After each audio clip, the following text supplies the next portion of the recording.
Israël Adesanya face à Nassourdine Imavov, c'est enfin confirmé. Ça fait un moment qu'on attend l'annonce officielle de ce combat. Là, enfin, c'est confirmé, c'est officiel. Ça se passera en Arabie Saoudite. Il y avait déjà plusieurs signes qui nous poussaient à penser que ce combat allait arriver. Mais avant de vous parler des différents signes et des différentes raisons pour lesquelles chacun des combattants peut penser que ce combat va être bénéfique pour lui, je tiens à rappeler à quel point c'est exceptionnel et à quel point c'est du bon travail de la part du management de Nassourdine Imavov et de Nassourdine Imavov lui-même, parce qu'en réalité, il doit surtout cette situation au fait que il continue de gagner des combats. Je me souviens qu'on m'a dit, est-ce que tu penses qu'un jour Adesanya il peut affronter Nassourdine Imavov? Un de mes potes m'a dit ça et j'ai dit, jamais de la vie, Adesanya ne s'abaissera pas à un tel combat. Et c'était pas une insulte envers Nassourdine Imavov. Évidemment, Nassourdine Imavov, il a le niveau pour combattre contre n'importe qui en middleweight dans le top du classement. Mais c'est pas une histoire de niveau, c'est une histoire de hype. Israël Adesanya, c'est un combattant qui dernièrement n'a fait que des gros combats. Et quand je dis des gros combats, je parle pas forcément du niveau dans la cage, je parle du niveau à quel point le combat a été médiatisé. Je parle du niveau à quel point est-ce qu'il y avait de l'enjeu médiatique et extra-sportif dans chacun des combats. Le dernier combat avec Dricus du Plessis, on se rappelle qu'il avait ramené toute l'Afrique avec lui alors qu'on lui a rien demandé. Il n'a pas hésité à aller en terrain glissant avec des problématiques raciales, etc., avec l'histoire de l'Afrique du Sud, etc., etc. Du fait que Dricus du Plessis a dit que ça allait être le premier champion africain, finalement Dricus du Plessis l'a battu, donc c'était vraiment le pire scénario. Et en fait, il y a tellement à chaque fois d'enjeux dans les combats d'Israël Adesanya qu'il trouve le moyen d'en tirer le maximum d'énergie. On se souvient aussi de quand il était venu après le combat de Dricus du Plessis face à Robert Whittaker, et il était venu dans ce combat et il avait insulté Dricus du Plessis au micro, face à lui. En plus, il était un peu bourré à ce moment-là, pour ceux qui se souviennent de ce moment-là. Donc voilà, il a essayé de créer plein de choses autour du combat pour lui-même se donner une raison de combattre. C'est quelque chose dont Israël Adesanya parle souvent, que pour combattre, il a besoin à chaque fois d'avoir un peu de haine envers son adversaire, une raison de vouloir l'affronter vraiment. Il avait dit ça particulièrement pour Sean Strickland, où après le combat, il a dit la raison pour laquelle j'ai pas réussi à le battre, c'est que j'avais rien contre lui. J'étais préparé à affronter Dricus Duplessis, j'avais fait le face-off avec Dricus Duplessis dans la cage, j'en voulais à Dricus Duplessis, c'est lui que je voulais, et Dricus Duplessis s'est blessé, laissant place à Sean Strickland, dont lui je me fous complètement. Et en réalité, c'est pas forcément vrai, du fait que Sean Strickland l'avait quand même insulté après, pendant la conférence de presse. Il avait des raisons d'en vouloir à Sean Strickland, mais ce sont les paroles d'Israël Adesanya. Il dit que parce qu'il n'en voulait pas vraiment à Sean Strickland, il n'a pas réussi à vraiment activer son côté chasseur, comme il a pu l'activer par exemple face à Alex Pereira. Et là, c'est clair, hein, l'histoire elle est vraiment longue, elle date du kickboxing, la trilogie, quadrilogie maintenant. Donc voilà, les raisons sont assez claires de pourquoi est-ce qu'il en voulait à Alex Pereira, même si elles sont multiples. Pareil pour Paulo Costa, il avait trouvé ses raisons, il lui en voulait vraiment. Paulo Costa, il avait fait énormément de trash talking à l'approche du combat. Et voilà, il y a d'autres combattants comme ça où Adesanya s'invente un peu une histoire, mais les combattants contre qui il n'a pas réussi à s'inventer une histoire, exemple Yoel Romero, exemple Jared Cannonier, exemple Sean Strickland, eh ben, il n'a pas fait de bonne performance Israël Adesanya. Et ça peut être d'un côté de bon augure pour Nassourdine Imavov, mais de l'autre côté, c'était la raison pour laquelle je pensais qu'Adesanya n'accepterait pas ce combat, parce que Nassourdine Imavov, bien qu'il ait un bon niveau, il est loin d'être connu pour son trash talking. On ne sait même pas s'il parle anglais. Je veux dire, à l'international, hein. Évidemment, on a déjà entendu des interviews où Nassourdine Imavov parle anglais, mais quand même, la dernière conférence de presse à l'UFC Paris, c'était son manager qui lui faisait la traduction. Donc je pense pas que Nassourdine Imavov ait vraiment besoin de traduction, mais je pense qu'il est encore dans cette phase de transition où il va souhaiter essayer de faire un peu de trash talking, mais qu'avant ça, il faut qu'il ait une certaine aisance en anglais. Et même avec l'aisance en anglais, c'est pas un trash talker. Même en français, on n'a pas l'impression que Nassourdine Imavov ce soit un combattant qui aime jouer ce rôle-là du showman, du trash talker. Non, Nassourdine Imavov, et c'est très respectable, hein, c'est un combattant qui mise tout sur ce qu'il fait dans la cage, ses performances dans la cage. Je pense que carrément, une des raisons de son voyage aux États-Unis avec Younes, son manager, ça doit être pour avoir une certaine aisance à l'anglais qui va le préparer aux conférences de presse avec Israël Adesanya. Et je dis conférences de presse, mais il y aura aussi des interviews, potentiellement des interviews de journalistes américains en distance ou sur place, parce que là, il va y avoir beaucoup de regards tournés vers Nassourdine Imavov et des regards internationaux. Ça va être pas seulement être la France qui voit ce combat comme un gros combat, ça va être le monde entier. Ce combat, c'est une chance énorme pour Nassourdine Imavov qui gagne ou qui perde, parce que la performance qu'il va pouvoir faire là, ça va être la performance type quand on va parler de Nassourdine Imavov. Imaginons qu'il perd le combat face à Adesanya, mais qu'il fait une belle performance. On va se rappeler, Nassourdine Imavov, c'est le combattant qui avait réussi ça en lutte face à Israël Adesanya. C'est le combattant qui avait failli mettre KO Israël Adesanya. C'est un combat qui, peu importe l'issue, va marquer son nom dans le marbre. Nassourdine Imavov, il va pouvoir raconter son histoire comme il l'a déjà raconté dans différents médias. Mais là, il va vraiment pouvoir la raconter à l'international face à des journalistes internationaux à l'approche du combat. Ce qui fait que peu importe le résultat du combat, peu importe même si le combat finit par avoir lieu, va y avoir une attention médiatique qui va être bénéfique pour Nassourdine Imavov avant le combat, pendant le combat et après le combat. Maintenant, on espère que l'après soit bénéfique aussi, parce que ça peut aussi être quelque chose comme Paulo Costa, ou quand Paulo Costa avait affronté Adesanya, il s'était fait humilier, et ça avait grandement, ça avait été au détriment de la suite de sa carrière.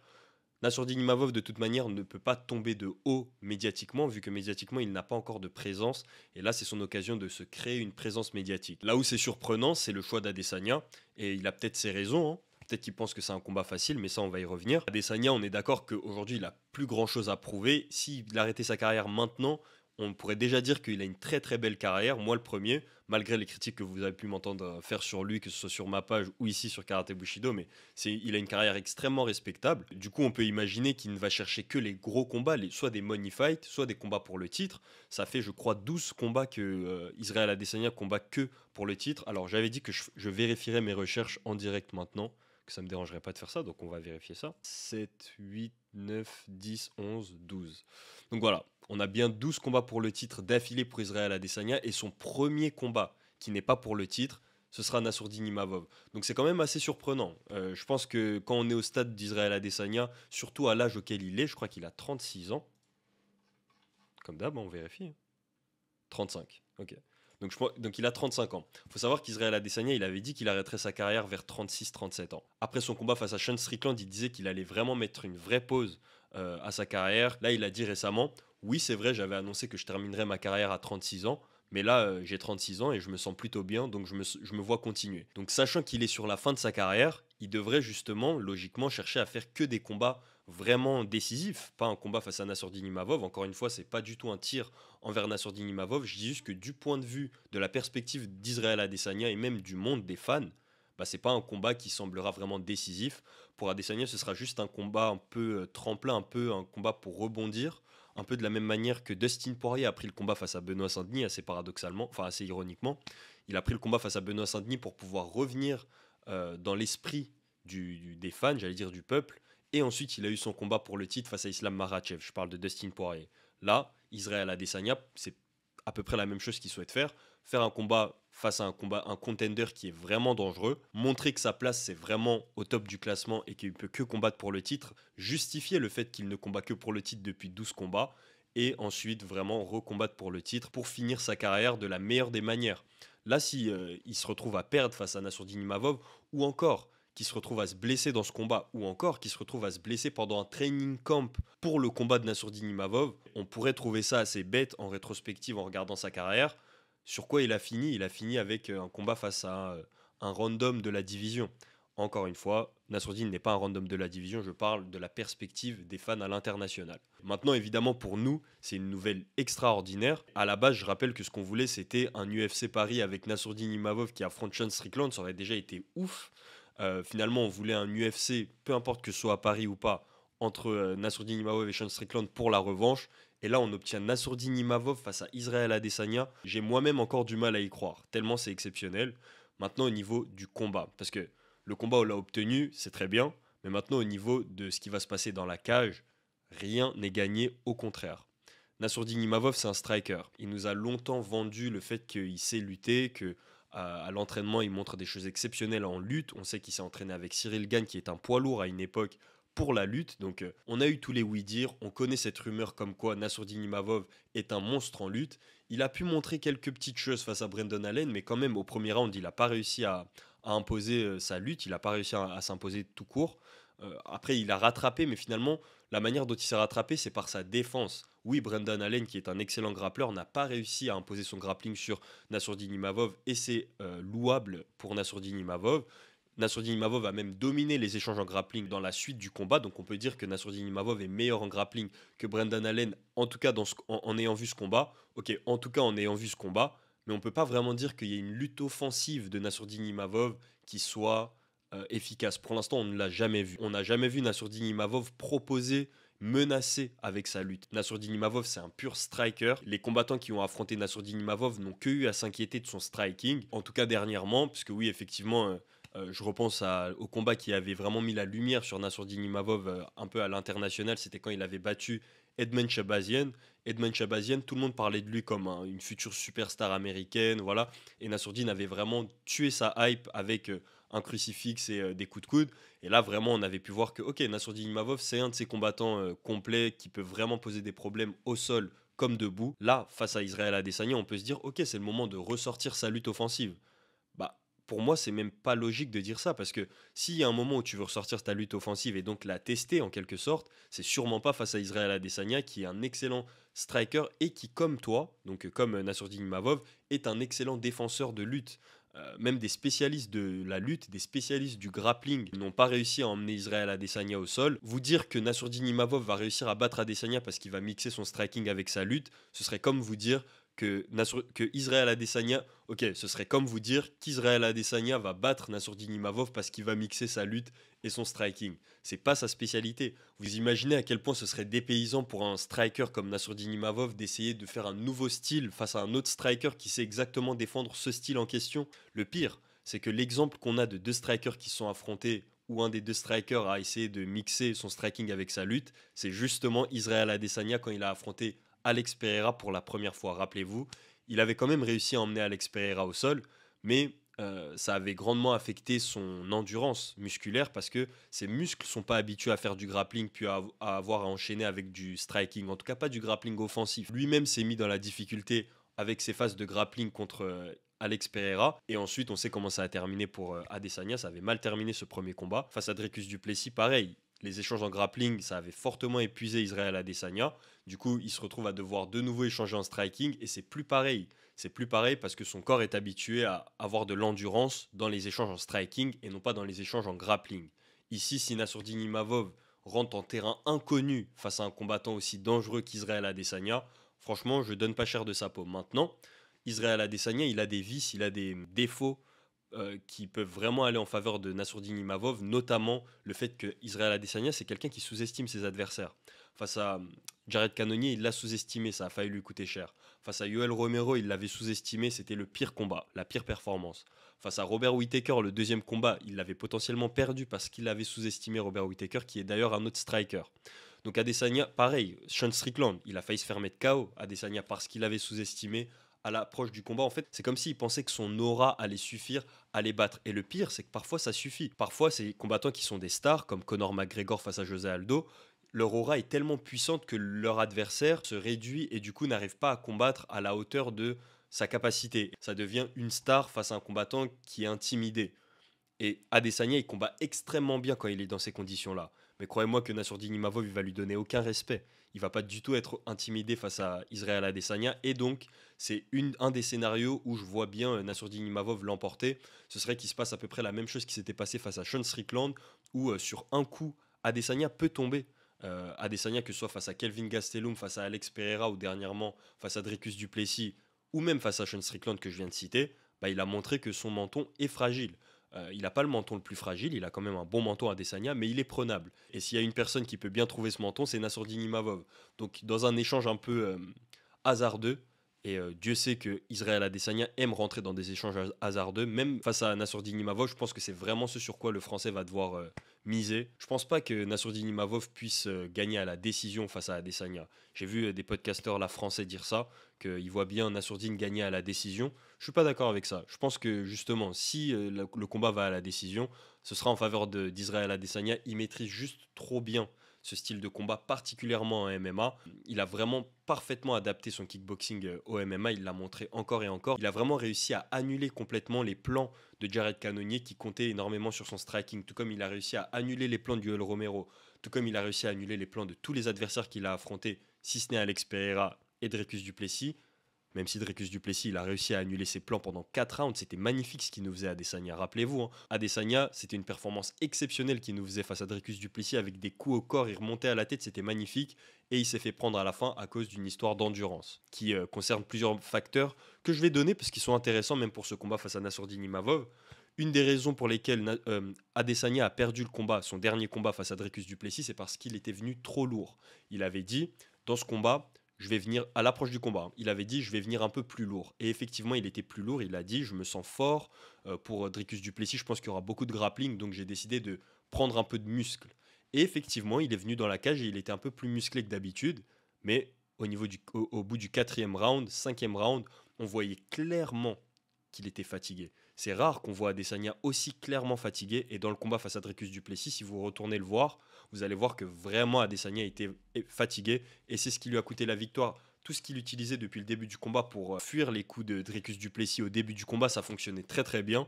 Mais vers la fin du combat, ça fonctionnait moins bien parce qu'en fait, il fuit en reculant au lieu d'esquiver en avançant comme un boxeur d'anglaise. Et Adesanya, le fait qu'il fuit en reculant, c'est ce qui lui a coûté cher face à Dricus du Plessis, puisqu'il s'est retrouvé acculé contre la cage. Dricus du Plessis a commencé à lui faire du ground and pound presque contre la cage, jusqu'à l'emmener au sol et à le soumettre. Mais la réalité, c'est que ce combat n'a pas été gagné au sol, il a été gagné debout, comme Dricus du Plessis l'a très bien exprimé. C'est le striking de Dricus du Plessis qui lui a permis de soumettre Adesanya. Ce sont ses propres mots. Et donc je pense que si Adesanya fait la même erreur, qui est de venir un peu plus lourd, ou bien de tenter d'esquiver les coups de Nassourdine Imavov en reculant, je pense que Nassourdine Imavov et son équipe peuvent vraiment étudier ça et faire un game plan vraiment autour de cette lacune d'Adesanya. Il faut savoir qu'Adesanya, la première fois qu'il s'était fait knockdown à l'UFC, c'était la même chose. Il esquivait en reculant, un peu comme Anderson Silva. D'ailleurs, c'est comme ça qu'Anderson Silva s'était fait mettre KO. Mais voilà, il a un peu le même problème. Il esquive en reculant, beaucoup avec son buste.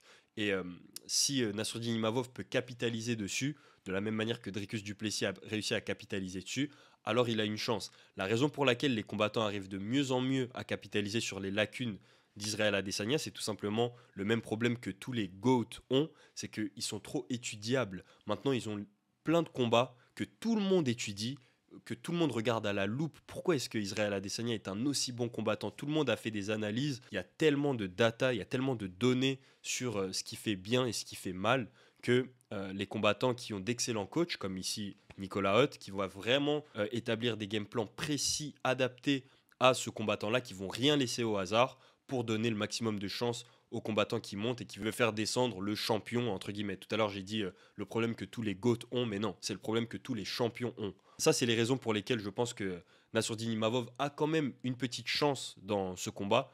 Mais voilà, pourquoi ça reste une petite chance? C'est parce que d'un côté, on a le meilleur striker de l'histoire de la division potentiellement. Si c'est pas Adesanya le meilleur striker de la division, c'est soit Alex Pereira, soit Anderson Silva. J'aurais du mal à dire que c'est Anderson Silva à cause de l'ancienneté et de l'argument de Georges Saint-Pierre que je répète tout le temps que la nouvelle génération est meilleure que l'ancienne. D'ailleurs, Adesanya et Anderson Silva se sont affrontés. Ok, c'était pas Anderson Silva Prime, mais on voyait quand même la limite de l'arsenal de Silva comparé à l'arsenal rempli d'Israël Adesanya. Donc, je pense que si c'est pas Adesanya le meilleur striker de la division, c'est Alex Pereira. Mais dans tous les cas, c'est pas Nassourdine Imavov. Et Nassourdine Imavov, c'est pas juste un combattant de MMA, c'est particulièrement un striker. C'est un combattant de MMA dont la spécialité, c'est le striking. Donc s'il veut utiliser son point fort, c'est-à-dire son striking, face au meilleur striker de l'histoire de la division, comment est-ce qu'on peut le mettre favori à l'approche de ce combat? C'est impossible. Si ce n'est Yoel Romero, on n'a jamais eu de lutteur vraiment menaçant face à Israël Adesanya.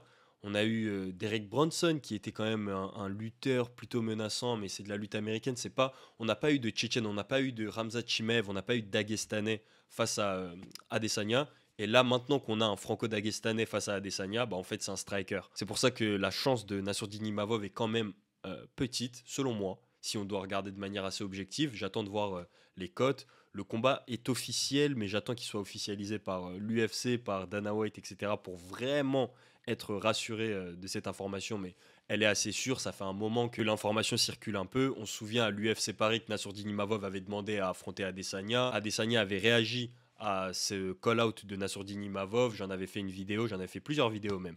Il avait réagi à ce call-out de Nassourdine Imavov dans le podcast le plus écouté du monde, chez Joe Rogan. Il avait dit que ce combat l'intéressait. Il y avait le fait que Nassourdine Imavov avait corrigé Israël Adesanya dans sa story.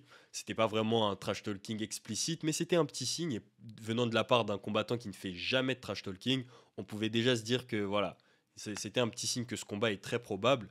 On sait que Younes, du coup, son manager, avait aussi quelques contacts avec Adesanya. J'avais mis dans une des vidéos où je traitais justement de ce sujet un extrait de Younes qui était très proche d'Adesanya sur la vidéo. Donc on se doutait déjà que les relations étaient assez propices à ce qu'il y ait un potentiel combat entre Nassourdine Imavov et Adesanya, sans parler du fait que les maîtres fumiers avaient mis quelques éléments laissant penser que ce combat était très susceptible d'arriver. On attend encore l'officialisation de l'officialisation, mais je pense que c'est assez sûr pour Nassourdine Imavov. C'est une excellente nouvelle pour le MMA français. Ce qui est magnifique, c'est qu'il y a 1 an et demi, je pense qu'il y a même presque 2 ans, j'avais fait une vidéo où j'expliquais que le premier champion UFC français sera probablement Nassourdine Imavov.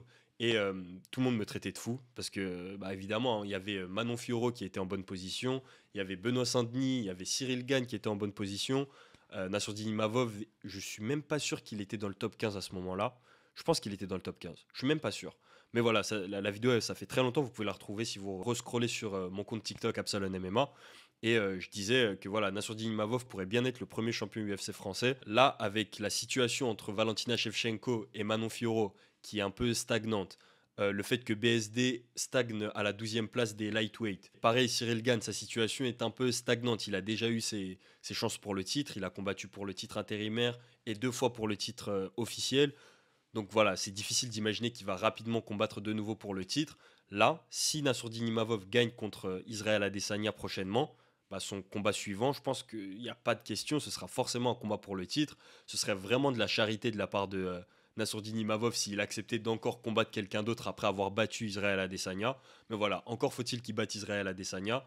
Dites-moi en commentaire si vous pensez que c'est possible qu'il batte Adesanya. Pensez à mettre un like si vous avez aimé ce podcast. Abonnez-vous à la chaîne Karate Bushido Actu pour plus d'actu sur le MMA comme celle-ci. Nous on se retrouve dans la prochaine vidéo. Peace.